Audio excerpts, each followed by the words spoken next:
بسم الله الرحمن الرحيم تبارك الذي بيده الملك وهو على كل شيء قدير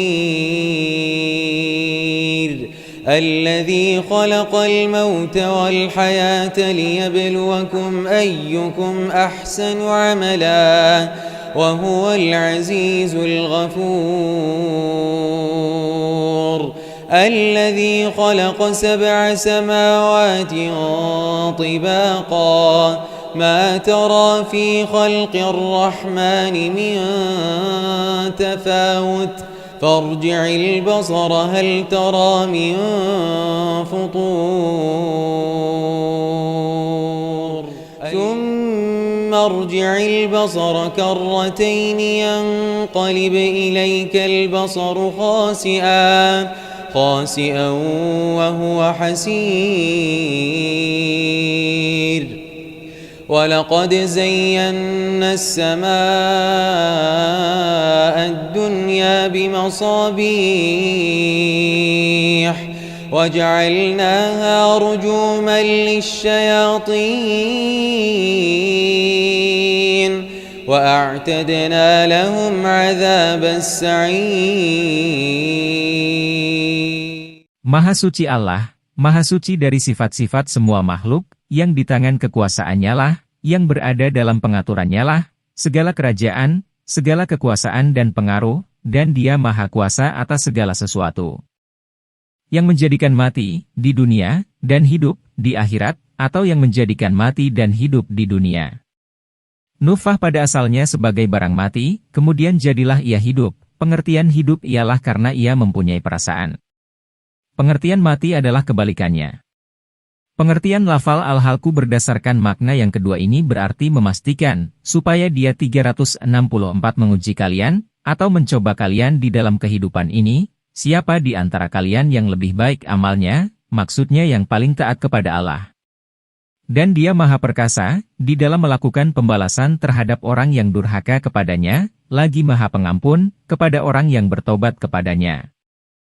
وللذين كفروا بربهم عذاب جهنم وبئس المصير إذا ألقوا فيها سمعوا لها شهيقا وهي تفور تكاد تميز من الغيظ كلما ألقي فيها فوج سألهم خزنتها ألم يأتكم نذير قالوا بلى قد جاءنا نذير فكذبنا وقلنا ما نزل الله من شيء إن أنتم إلا في ضلال كبير وقالوا لو كنا نسمع أو نعقل ما كنا في أصحاب السعير. Dan orang-orang yang kafir kepada Rabb mereka, memperoleh azab jahanam. Dan itulah seburuk-buruk tempat kembali, yakni neraka jahanam. Apabila mereka dilemparkan ke dalamnya mereka mendengar suara neraka yang mengerikan, yaitu suara yang tidak enak didengar sebagaimana suara keledai, sedang neraka itu menggelegar, yakni mendidih. Hampir-hampir neraka itu terpecah-pecah, menurut suatu qiraat lafal tamayazu dibaca tatamayazu sesuai dengan asalnya, artinya terbelah-belah, lantaran marah, karena murka kepada orang kafir. Setiap kali dilemparkan ke dalamnya sekumpulan orang, segolongan di antara orang-orang kafir, penjaga-penjaga neraka itu bertanya kepada mereka, dengan pertanyaan yang mengandung nada celaan, apakah belum pernah datang kepada kalian seorang pemberi peringatan, maksudnya seorang rasul yang memberikan peringatan kepada kalian akan azab Allah Subhanahu wa Ta'ala. فاعترفوا بذنبهم فسحقا لأصحاب السعير الذين يخشون ربهم بالغيب لهم مغفرة وأجر كبير وأسروا قولكم أو اجهروا به إنه عليم بذات الصدور ألا يعلم من خلق وهو اللطيف الخبير هو الذي جعل لكم الأرض ذلولا فامشوا في مناكبها وكلوا من رزقه وإليه النشور أأمنتم من في السماء أن يخسف بكم الأرض فإذا هي تمور أأمنتم من في السماء أن يخسف بكم الأرض فإذا هي تمور أم أمنتم من في السماء أن يرسل عليكم حاصبا فستعلمون كيف نذير.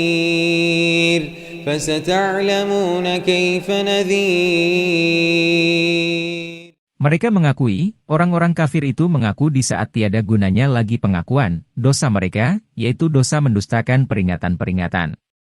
Maka kebinasaanlah dapat dibaca fasuhkan dan fasuhukan bagi penghuni-penghuni neraka yang menyala-nyala, mereka dijauhkan dari rahmat Allah Subhanahu wa Ta'ala.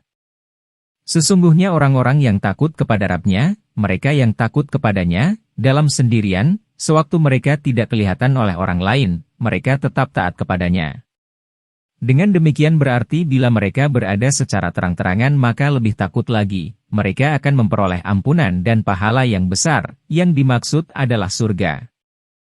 Dan rahasiakanlah, hai manusia, perkataan kalian atau lahirkanlah ia, sesungguhnya dia, yakni Allah Subhanahu wa Ta'ala. Maha mengetahui segala isi hati, maha mengetahui apa yang tersimpan di dalam kalbu dan apa yang kalian ucapkan. Asbabun nuzul ayat ini ialah karena orang-orang musyrik mengatakan, sebagian di antara mereka kepada sebagian yang lain, rahasiakanlah pembicaraan kalian, niscaya Tuhannya Muhammad tidak akan dapat mendengarkannya. وَلَقَدْ كَذَّبَ الَّذِينَ مِنْ قَبْلِهِمْ فَكَيْفَ كَانَ نَكِيرِ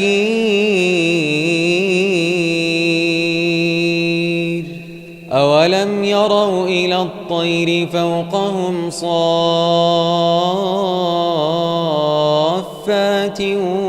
وَيَقْبِضْنَ مَا يُمْسِكُهُنَّ إِلَّا الرَّحْمَنُ إِنَّهُ بِكُلِّ شَيْءٍ بَصِيرٌ أَمَّنْ هَذَا الَّذِي هُوَ جُندٌ لَكُمْ ينصركم من دون الرحمن إن الكافرون إلا في غرور أمن هذا الذي يرزقكم إن أمسك رزقه بل لجوا في عتو ونفور. Dan sesungguhnya orang-orang sebelum mereka telah mendustakan umat-umat sebelum mereka. Maka alangkah hebatnya kemurkaanku, keingkaranku terhadap mereka disebabkan kedustaan mereka, yaitu sewaktu mereka dibinasakan, bahwasanya pembinasaanku itu adalah benar. Apakah mereka tidak melihat, tidak memperhatikan, burung-burung yang berada di atas mereka, yakni di udara, yang mengembangkan sayapnya, melebarkan sayapnya, dan mengatupkannya, menutupkannya sesudah dikembangkan. Tidak ada yang menahan mereka, agar jangan jatuh ke bumi sewaktu mengembangkan dan mengatupkan sayapnya, selain yang Maha Penyayang, yakni dengan kekuasaannya. Sesungguhnya Dia Maha melihat segala sesuatu. Makna yang dimaksud, apakah mereka tidak menyimpulkan dengan tetapnya burung-burung di udara tentang kekuasaan kami, bahwa kami dapat menimpakan kepada mereka azab yang telah disebutkan di atas tadi dan azab lainnya. 365. أفمن يمشي مكبا على وجهه أهدى أمن يمشي سويا على صراط مستقيم قل هو الذي أنشأكم وجعل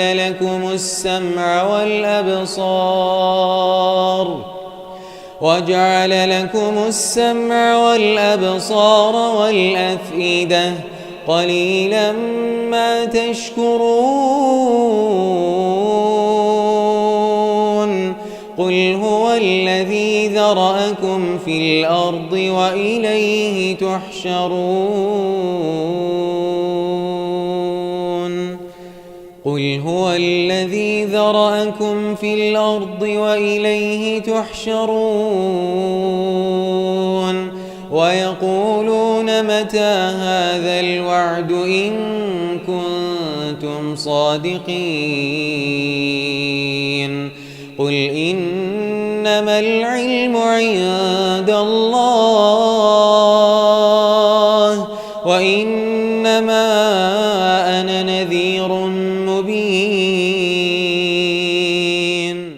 Maka apakah orang yang berjalan terjungkal, yakni terbalik, di atas mukanya itu lebih banyak mendapat petunjuk, ataukah orang yang berjalan tegap, yakni secara wajar dengan kakinya, di atas jalan, tuntunan, yang lurus? Habar dari mubtada yang kedua tidak disebutkan karena cukup hanya ditunjukkan oleh makna yang terkandung di dalam habar yang pertama, yakni lebih banyak mendapat petunjuk.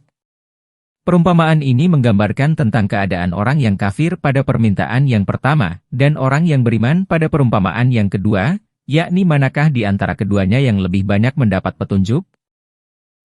فَلَمَّا رَأَوْهُ زُلْفَةً سِيئَتْ وُجُوهُ الَّذِينَ كَفَرُوا وَقِيلَ هَذَا الَّذِي كُنتُم بِهِ تَدَّعُونَ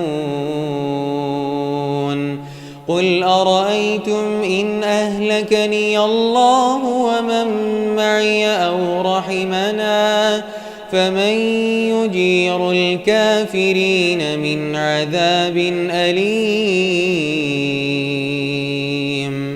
قُلْ هُوَ الرَّحْمَنُ آمَنَّا بِهِ وَعَلَيْهِ تَوَكَّلْنَا فَسَتَعْلَمُونَ مَنْ هُوَ فِي ضَلَالٍ مُبِينٍ قُلْ أَرَأَيْتُمْ إِنْ أَصْبَحَ مَاؤُكُمْ غَوْرًا فَمَنْ يَأْتِيكُمْ بِمَاءٍ مَعِينٍ. Ketika mereka melihat azab itu, sesudah mereka dihimpunkan, sudah dekat, artinya, dekat sekali, menjadi muramlah, menjadi hitam muramlah, muka orang-orang kafir itu. Dan dikatakan, kepada mereka, yakni para malaikat penjaga neraka berkata kepada mereka, inilah, azab, yang dahulu kalian terhadapnya, yakni sewaktu kalian diancam dengan azab ini, selalu menganggapnya sebagai yang diada-adakan. Yakni kalian menduga, bahwasanya kalian tidak akan dibangkitkan menjadi hidup kembali. Hal ini menceritakan keadaan di masa mendatang, akan tetapi ungkapannya memberikan pengertian sudah terjadi. Ini tiada lain karena subjeknya pasti benar-benar terjadi.